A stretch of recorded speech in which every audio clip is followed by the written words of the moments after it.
My shop name is called Beyond Costumes, and it's located in Yonkers.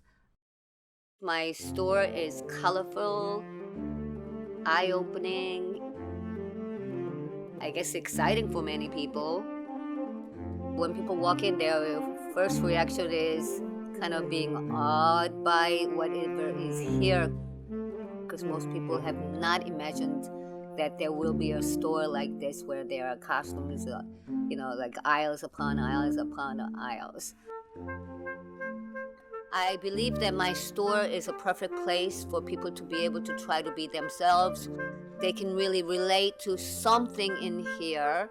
At least I feel like, I have been serving a certain purpose building this costume shop.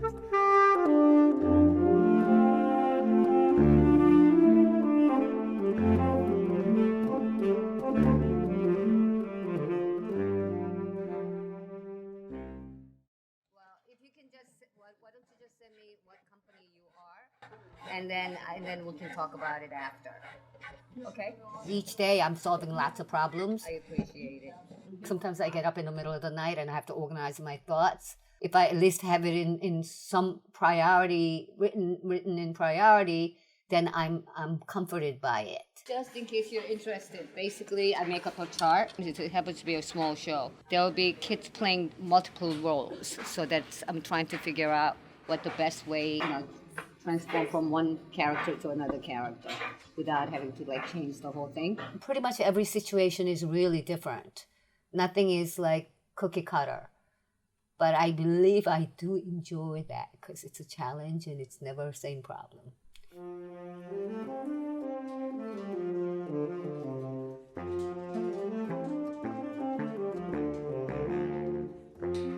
I do sit at my desk a lot because I do a lot of administrative and accounting work. But at the same time, you could find me all over the place. Sometimes I have to check 3 different places to find exactly what I'm looking for. Because believe it or not, it's a very complex shop. Hilda, we do have a lot of yellow jackets. I am very open-minded though, and non-judgmental, I believe. I try not to be because I think I was judged so much when I was young.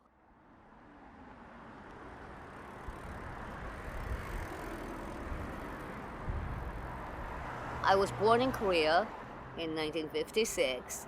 I was born at a place where I would guess I was conducive for success. We were a privileged family. It was normal for me to be best at everything. If I wasn't best at everything, it probably wasn't good enough.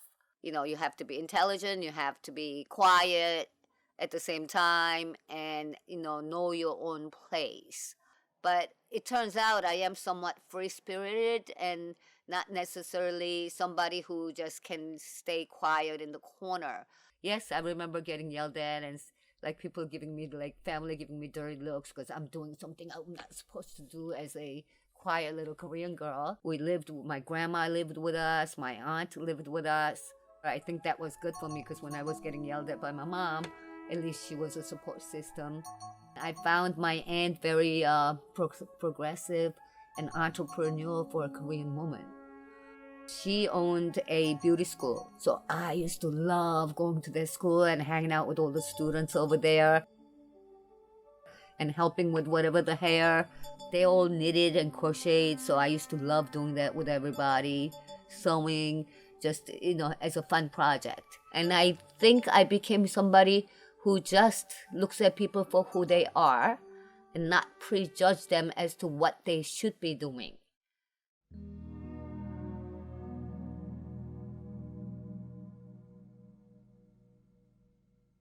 I ended up majoring in accounting when I graduated, and I moved to New York and I was going to start looking for a job, but then I ended up getting married and had children.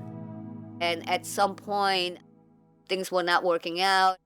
I was, contemplating, kind of thinking about getting a divorce. So while we were going through a divorce, I believe I was trying to decide whether I want to stay doing accounting work.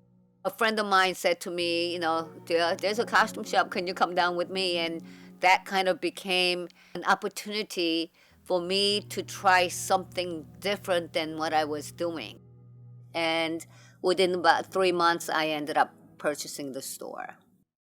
It was pretty not taken care of. A lot of the costumes were kind of dirty, and it needed a lot of work. And I think back then there was one rack that we can roll around, and that really wasn't even being used. So basically, it took me about a year to take hundreds of pounds of laundry home every night. So, I would take few bags of 50-pound bags, 3, 4 of them, throw it down the steps, plug it into the car, do all the laundry, hang it all up beautifully, and then I bring it back. I started kind of going to the garage sales and tag sales to see what's available, and I started picking up some props, and I would look at some vintage clothing. People started hearing about me, so if somebody wanted to sell something, they would call me, or I would find out about auctions and things like that. So I've done that probably with, I believe, about at least 7 or 8 stores.